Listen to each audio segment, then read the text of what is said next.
Kamusta mga chong? So today's video, pakita ko yung isa pa sa mga magandang features ni Yamaha NMAX TurboTech Max. Meron po itong 3 meter display.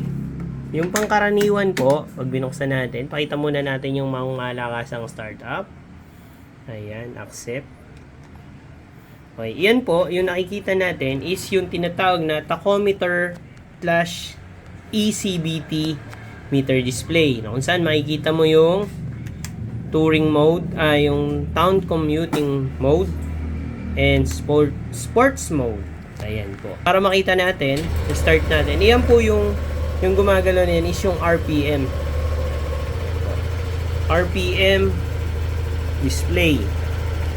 Revolution per minute. Ayan o.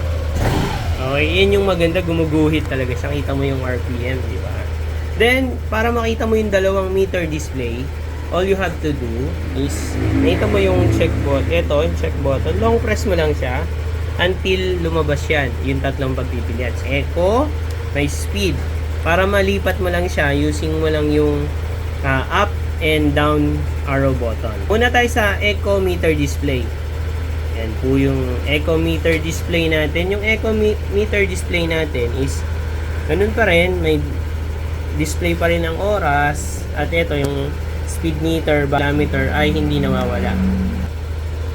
Average fuel consumption. Actually, hindi pa talaga yan kasi sa dami ng nagte-testing. Isa pa, long press mo lang para makita mo ulit yung speed visualizer.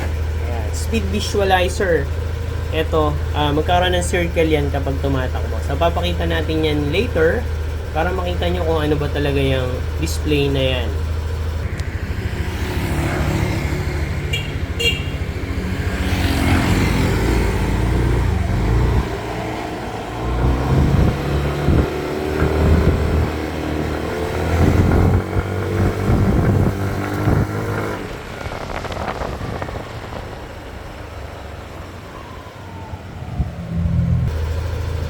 Kapag nag 100 kph ka, mag-orange yung dulo.